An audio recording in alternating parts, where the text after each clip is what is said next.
EA Sports. It's in the game.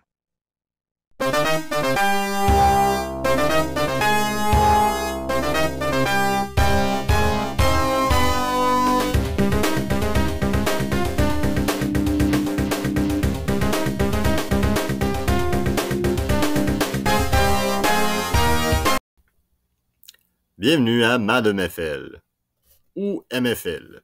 Tu as décidé de jouer en Division 1. La première option que tu as prise est les Hotla. Faisons le tour. Hotla, 2 victoires, 4 défaites. Il y a leurs 2 joueurs clés qui sont Craig avec 6 games de jouer, 384 verges captées, 9 touchdowns, 14 tackles, 1 pick. Il y a aussi Miles qui est à 222 verges captées, 2 touchdowns et 12 tackles.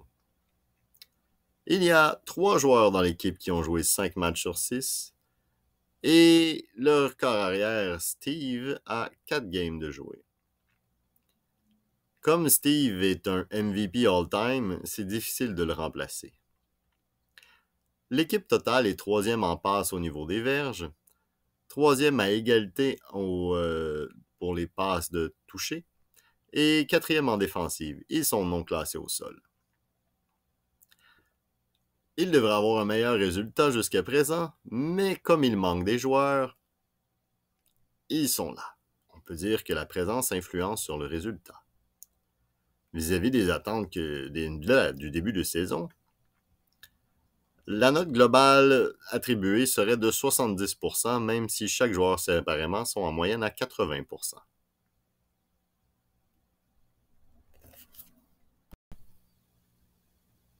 Old School. Old School, 2 victoires et 3 défaites. Joueur clé, Max Senez, 167 verges captées, 2 touchdowns, mais surtout 10 sacks, le leader présentement dans la division. Deuxième joueur, Vincent. Vincent, 269 verges captées, 2 touchdowns et 16 tackles. Avec l'absence de Daik, qui est toujours en commotion cérébrale, protocole et m'ont rendu là semi-coma. Les Old School sont 4e en passe captée pour les verges, 3e à égalité en passing touchdown, 2e au sol par une verge de moins et 3e en défensive. Leur début de saison, ils ont eu, toutes mes excuses, JS comme carrière et maintenant c'est remplacé par les joueurs qui sont dans l'équipe, c'est-à-dire Nick et JC. Nous allons leur attribuer la note de 75%. Ils sont là où ils devraient être. Quoique avec l'absence des joueurs mentionnés, ils sont un peu plus hauts que prévu.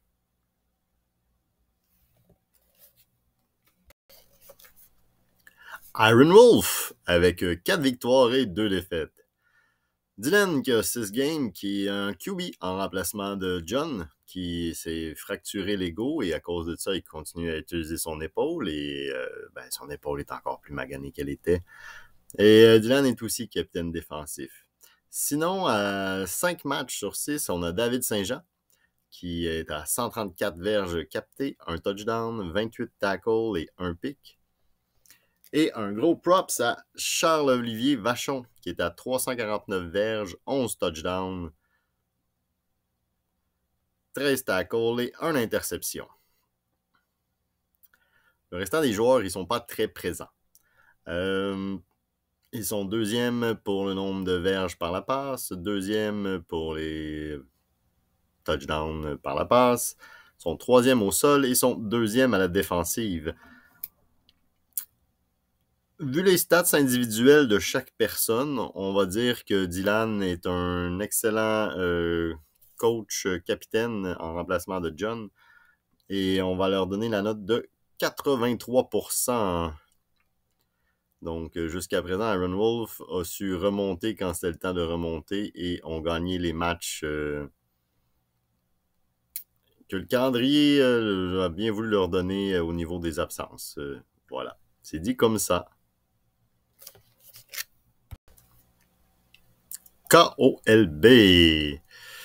Une seule défaite quand les frères Plourde sont là. Et d'ailleurs, si la Maiden FL aurait une pochette, eh bien, je mettrais les frères sur la pochette. Maxime Plourde avec 110 verges, 5 touchdowns, 22 tackles et 5 interceptions. Aide beaucoup son frère qui est corps arrière.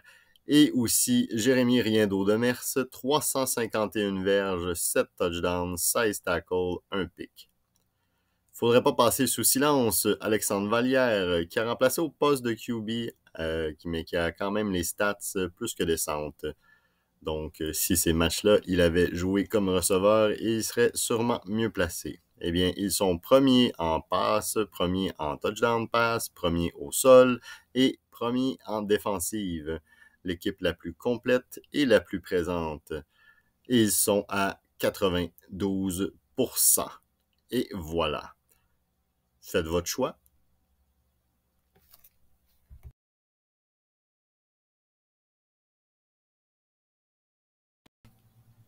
Division 2, on va commencer avec les puissants Red Nutskins. Ils sont deuxième par la passe, deuxième pour les touchés par la passe, sixième au sol et troisième en défensive. Ils sont présentement à 5 victoires, une défaite. Et parmi leurs joueurs, on peut compter bien sûr Craig, qui est à 38 réceptions, 322 verges, 11 touchés. Et à la défensive, 13 plaqués ainsi que 5 interceptions. Et bon, bien sûr, le rusher Anthony est à 7 sacs, dont un safety. Et rapidement, on peut compter Pat Pilote, 22 réceptions, 289 verges, 3 touchés. Les Red Nutskins se méritent la note de 92%. Ils ont une défaite parce qu'on a tout le droit d'avoir une mauvaise journée. Sinon, leur jeu est jusqu'à présent assez impeccable. Miles tire toujours son épingle du jeu, ou presque. Mais voilà. C'est ça. Donc, si vous voulez prendre cette équipe-là, ben, il fonctionne bien. Les Spartans. 5 victoires, une défaite. Troisième par la passe, troisième par les touchés par la passe, deuxième au sol, premier en défensive. L'arrivée de Avery donne des ailes à cette équipe-là. S'il avait été là depuis le début de la saison, il aurait probablement quand même été à 5 victoires, une défaite. Mais on peut notamment dire que Tom Wilde aide beaucoup, hein, avec 14 réceptions, 224 verges, 5 touchés. Malgré ça, le ballon est très bien distribué depuis le début de la saison. Colin 14, Alec 16, Jean-François 19, Simon 10. Après ça, ça descend un peu plus, mais Avery fait un excellent job là-dessus. Et on va nommer aussi le capitaine Jean-François Lawrence avec 25 plaqués, 1 sac et 4 interceptions. Cette équipe-là, je ne m'attendais pas du tout à ça. Personne non plus. Donc, une note de 87%. Et je dirais même que c'est une des équipes qui risque fort probablement de se retrouver dans le carré d'as. Donc, et j'ai hésité à mettre Avery sur la pochette du Madden parce que il y a du style. Il y a du style. Voilà. 28-3. 28-3. Oui, le 3, c'est pour le nombre de carrières qui a passé cette saison dans l'équipe. Donc, ils sont 5e par la passe, 4e égalité pour les passes de toucher, 5e au sol, 4e en défensive. Ces boys-là ont majoritairement tout le temps de bonne humeur. Ils ont perdu John, viennent de perdre Nick Calorette comme carrière. Maintenant, c'est Nick qui reprend son ancien rôle avant d'être DG. Et ils vont terminer la saison avec Nick. Donc, let's go les boys. Sinon, On peut compter comme super joueur Olivier Filippelli, 33 réceptions, 334 verges, 8 touchés. Et à la défensive, Olivier a 9 plaqués, mais 8 interceptions. On peut dire que Olivier lui, il y a une étoile en dessous de lui quand il court. Voilà. Et puis, sinon, on va y aller avec Massimiliano. Ah, Mass, 19 plaqués, 1 sac, 3 interceptions. Et à l'offensive, 7 réceptions, 82 verges, 1 touché. Bon, c'est sûr, il y a aussi Corey Larocque qui a 36 réceptions, 225 verges. Ça reste le deuxième receveur de l'équipe. Je vais leur donner la note de 77%. Ils sont présentement à 3 victoires, 3 défaites.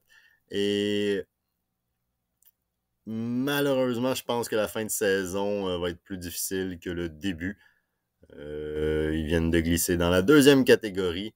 Mais s'il y avait l'option que quand tu prends une équipe pour jouer à Maiden, automatiquement, tu as la vision un peu embrouillée et tu es de bonne humeur, ça serait 28-3. La Horde. La Horde, premier par la passe pour les verges, premier pour les touchdowns, 8e au sol, 2e en défensive.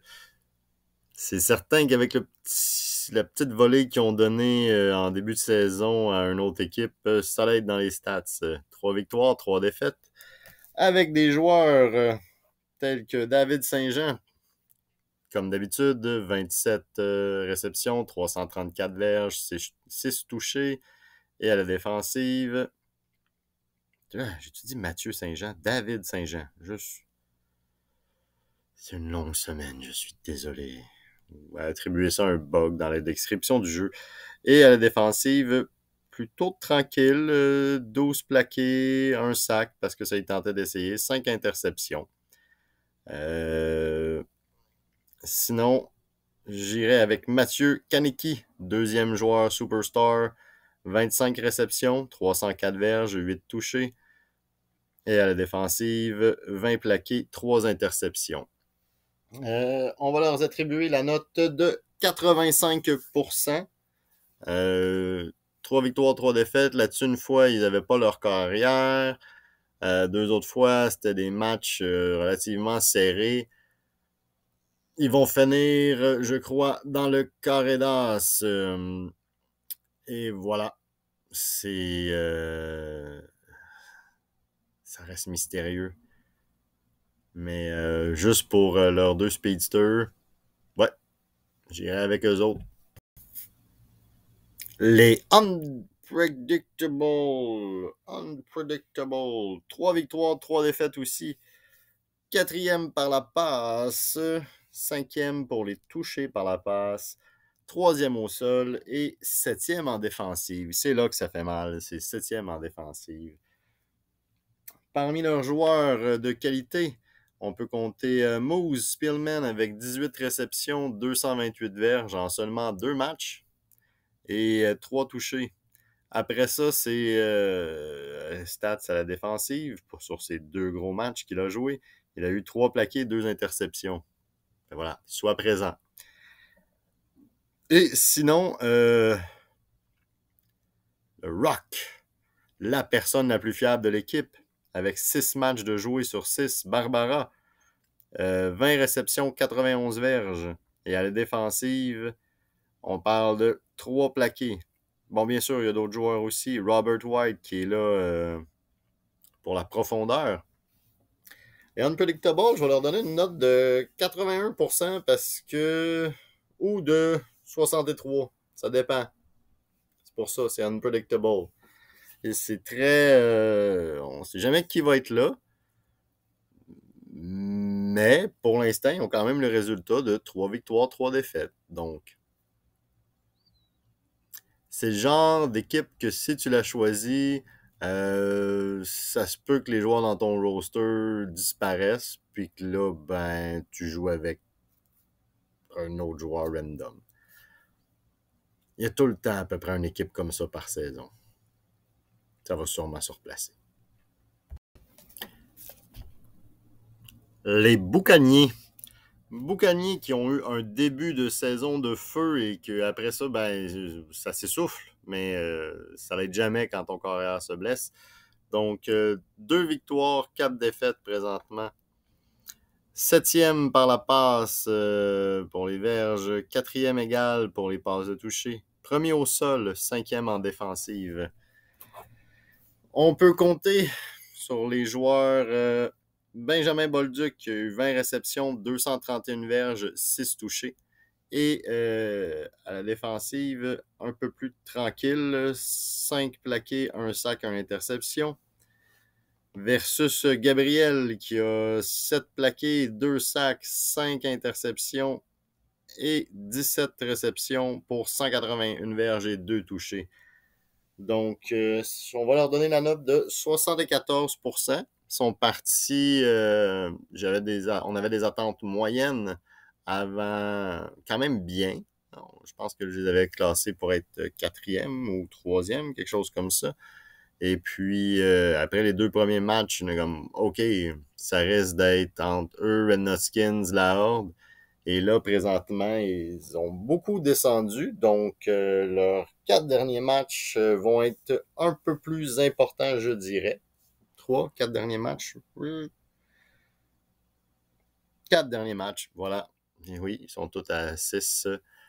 Donc, c'est ça. C'est savoir, il faut juste plus de blessés, que le monde soit présent et de retrouver la chimie.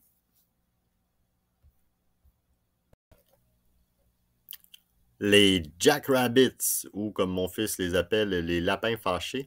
Jackrabbit avec 2 victoires, 4 défaites, sont pas mal là où j'ai placé. 8e par la passe, 8e pour les toucher par la passe. 4e au sol, ça c'est surprenant pour quelqu'un qui fume, boit et qui aime pas courir en général. Et 6e en défensive. On peut compter dans ces super joueurs-là sur,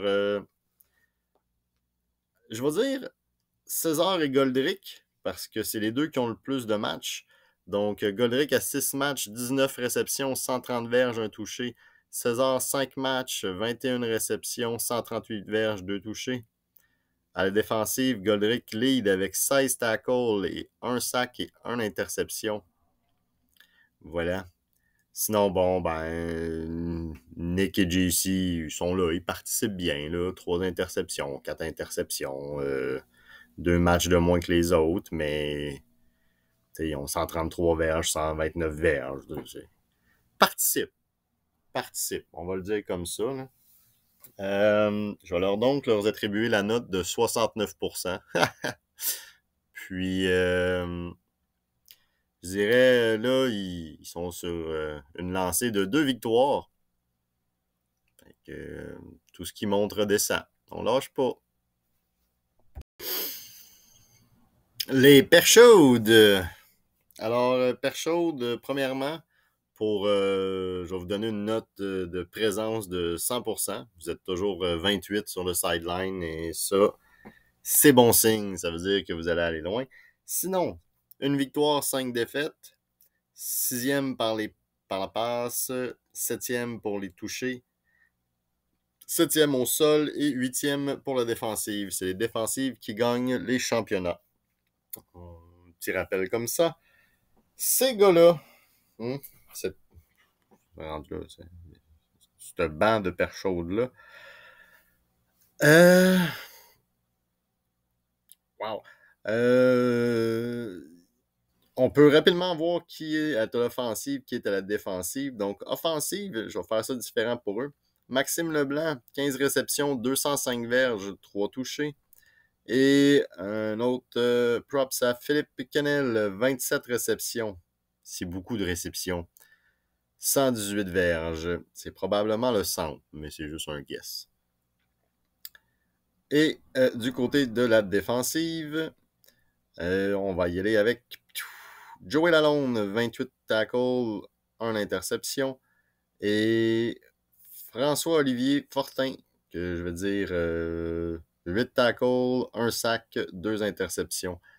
C'est les bonhommes où est-ce que tu essaies de peser sur le bouton pour qu'il tombe dans son mode rage, je sais pas, je me rappelle plus comment ça s'appelle, je suis fatigué. Mais oui, donc les paires chaudes, la fin de saison, s'ils sont capables d'aller chercher une autre victoire, ben ils rejouent contre les Jack Rabbit, je pense, donc ça devrait se faire, mais je suis pas sûr. Mais sinon, s'ils sont capables d'aller chercher une autre victoire moralement, ça va être très bien. Et sinon, grâce aux playoffs, dans ce jeu-là, t'as l'option quand même de pas aller chez vous après la 10e semaine. Voilà. Alors voilà, c'est ce qui met fin à cette report card que j'ai essayé de faire d'une manière différente. Rater les équipes. Bon, c'était rapide, c'était concis, c'était clair. En passant, je ne l'ai pas mentionné. En D2, ce serait pour moi le photogénique et sympathique, aussi talentueux Miles qui serait sur la pochette du Maiden FL Game. Voilà. Sinon, vu qu'il me reste 40 minutes de temps, hein, ben, je ne les prendrai pas toutes, votre jeu préféré de foot que vous avez pas dans la vraie vie, je veux dire, sur console, c'était quoi? Et pourquoi? Voilà, n'hésitez pas à commenter.